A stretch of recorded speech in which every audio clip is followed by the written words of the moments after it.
Let's see if I can get the cursor to stay where it's supposed to be. Yes. All right. So anyway, how's it going? Happy day to everybody. I hope it's been a great one. And like I said, hope you're looking forward to a wonderful weekend. Let's see what happens if I do this. Yes. No, don't cancel. Okay. Yeah. So I am coming. Thank you for bearing with me as I just figured out my gadgets here for my live streaming. I am coming on because I want to talk to you tonight about some good stuff that relates to you and your career and how you can have the career that you want and that you've always dreamed of.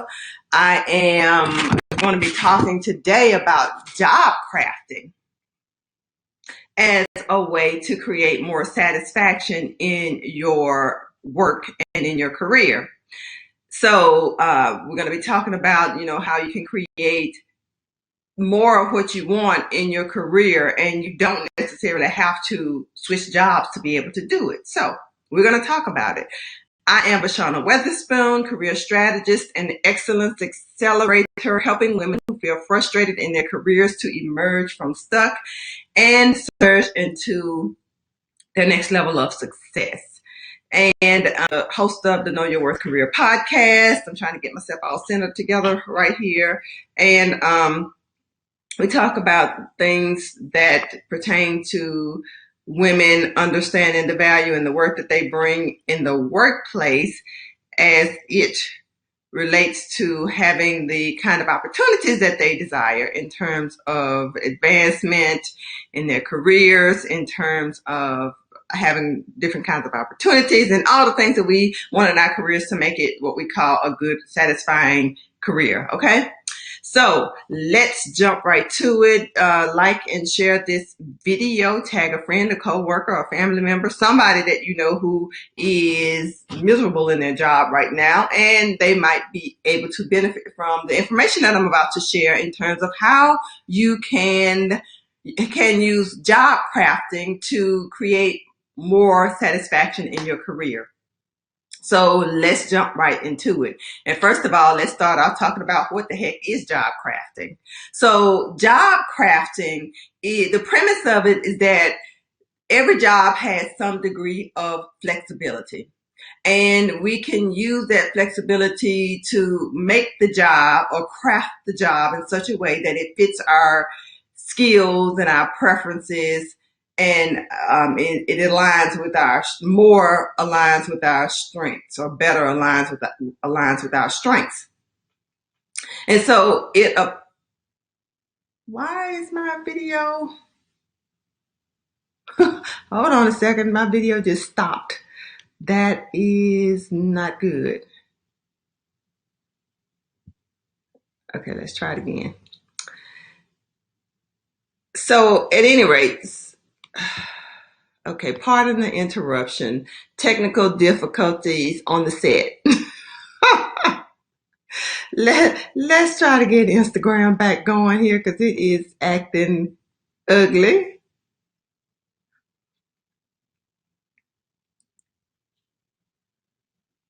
Okay. Instagram doesn't want to broadcast for me tonight. Okay, I'm back live. Sorry for the interruption. Instagram decided it wanted to fade out, so we have it back on. But anyway, as I was saying, job crafting is about changing your job so that it fits better with your skills, with your personality. Well, not your personality, but with your personality, with your skills, with your preferences for the things that you get to do on the job. And it applies to every job to some degree. And it's about redesigning your job in such a way that it is personally meaningful to you. So that's the whole thought behind job crafting and what it's all about. So some of the benefits of job crafting would be you get to play up your strengths. You get to do activities and tasks that highlight what your strengths are. So you get to work on your strengths, and that's what we all want to be able to do in our careers. It leads to increased satisfaction. It leads to increased performance. And I've been talking about, like, you want to find the work that energizes you. It helps you to be more energized by your work. It helps you to be more enthusiastic about your work. It helps you to create more meaning in your work. So job crafting is a powerful tool that has some great benefits for individuals who are looking to figure out how they can have more fulfillment, more happiness, more meaning, more satisfaction in their careers, okay? And we should all try to do work that's in our strengths, do work that we're interested in as much as possible, because that helps to contribute to the satisfaction that you experience in your job. So I have certainly done this throughout my career in the jobs that I do, and you probably have too, to some degree. You might not have even known that this is what you're doing, but now we're going to talk about it so you can do it consciously. You can consciously think about the things in the areas of your job, the components of your job that you can change to better suit you as the person who's occupying that particular position. So, and the people on my team. So, and I am all for it because I've done it. It has worked for me. It has helped me to create more satisfaction, more enthusiasm for the work that I do. And so I know the benefit of it, and I would allow the individuals on my team to be able to do that too. If they come to me, most of the time they've already started doing the thing and they just doing it for themselves. Sometimes it's something that could benefit the other people on the team, and they'll bring it to me and say, hey, I have this idea. I've been doing this and it has worked this way. What if we roll this out on a larger scale? Or somebody has seen what they've done and the results that it's produced, and they like it and they ask to, have it or share it or whatever. And so it kind of spreads around.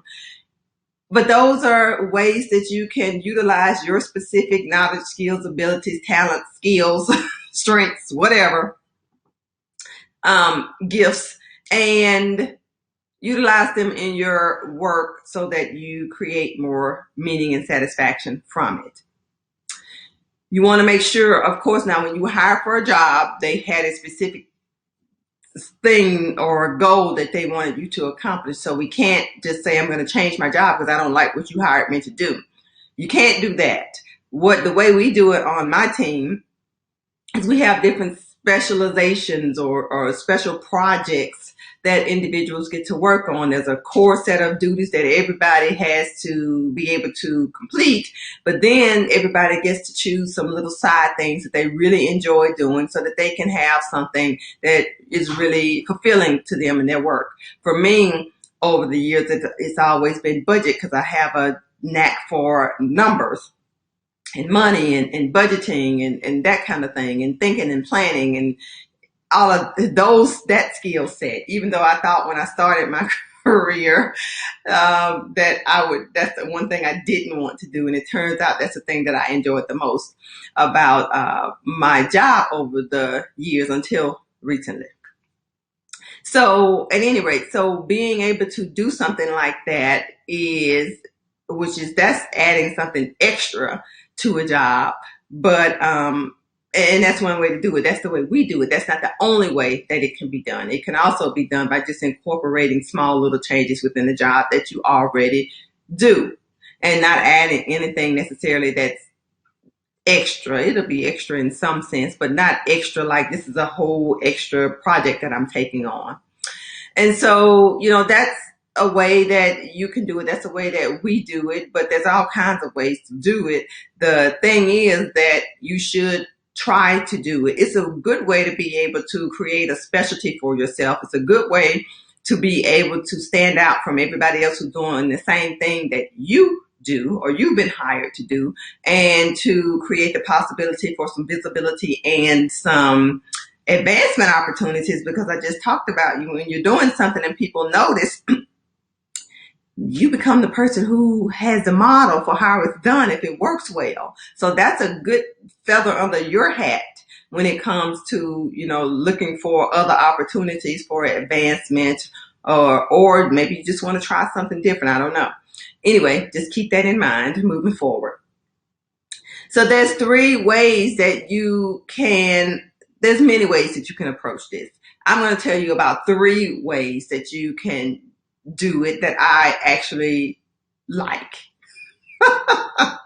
There's many ways to do it. I don't like all of them. So I like this one.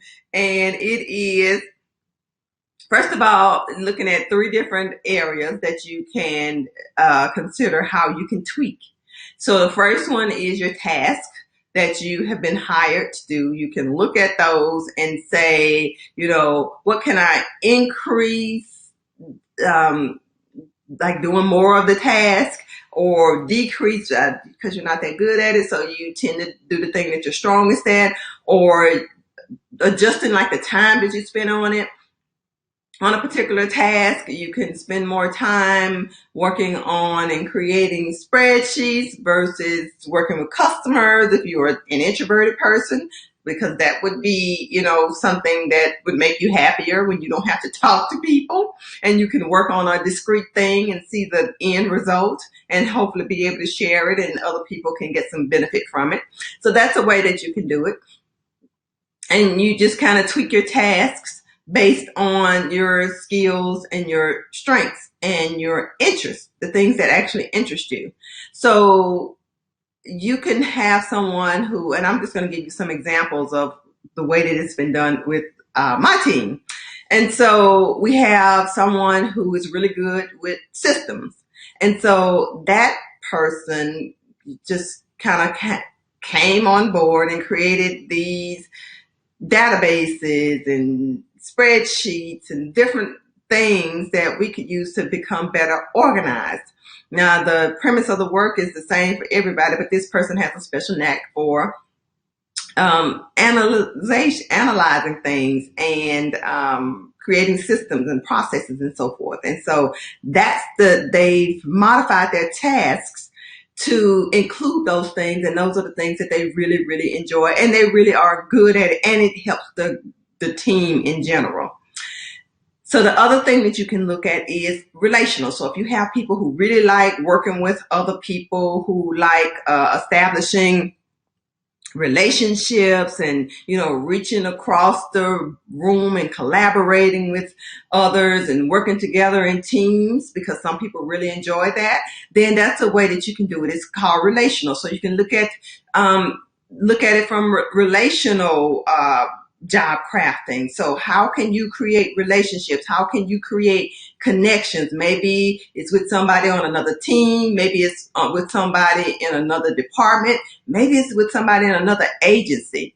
So that's a way that you can create, I'm calling it a specialty, but it's really just crafting your job so that you are getting to do something that actually is meaningful for you, and that it brings in a bit more of enjoyment and satisfaction to your work. And then the third thing that you can do is it's cognitive crafting. And so it's really about changing your perceptions about what things, the meaning behind the things that you do. That's the premise of it. You're changing your perception about what the responsibility is. So you're saying, you have a job as a certain thing, but here you go. You might be an administrative assistant, but instead of just thinking about the administrative tasks that you have to complete as part of your job, you think a little bit broader, and you might call yourself the chief happiness officer, because in addition to doing those things that you have to get done, you have to make sure that your executive is happy, you have to make sure that the customers and clients are happy, you have to make sure that the staff is happy. So it's just really about reimagining how you see that role and how you see those responsibilities, and how you see where how you contribute, how you reimagine how you can contribute. That's what the cognitive piece is about. And so there's 3 very simple things, very simple ways that you can look at your job and figure out how you can begin to craft it in such a way that it creates more fulfillment and more satisfaction for you. And you don't need to go and talk to your supervisor about it up front necessarily. You just want to make sure you're getting your core activities done. It's not taking away time from that. But just to think outside the box now, what else can I do? How else can I make an impact? How else can I increase my performance or do a good job or get some notice if you're trying to get promoted, get some visibility and create, my own little special thing. And that's what it's really intended to all be about. So you want to identify that interest that you have and then look at those 3 ways of crafting jobs and see how you can bring more of what you like and want and desire into the job that you have so that you might not necessarily need to leave your job to have more satisfaction. You might be able to create it right in the position that you are in just by thinking about that role a little bit differently. So that, my friend, is what I have to share with you tonight about creating more job satisfaction through this process called job crafting. And before I leave, I want to give you an opportunity to grab my free gift. It is the Everything You Need to Know to Switch Careers in case you really do want to switch careers. I just posted a link in Periscope and Facebook. All my different pages there so that you can get your free copy. You have to, of course, opt in. Make sure you confirm your email. They deliver it. ManyChat delivers it to your inbox, and you get the guide to help you to look at all the different areas that really matter when it comes to being able to switch your careers so that you can do it successfully and you don't have to wait 5, 10, 20 years from now. You can start to get working on that process right now. That, my dear, second time, is what I have to share with you guys today. I hope you have gotten some value out of this teaching. And let me know if you decide you want to figure out, take some time and figure out how to recraft your job and how that works for you. I'd be interested to hear it. That's all I have. Good night, everybody. See you tomorrow. Bye-bye. Now we can let Instagram die because they wanted to die on me earlier. All right. Have a good night, everybody. Bye-bye.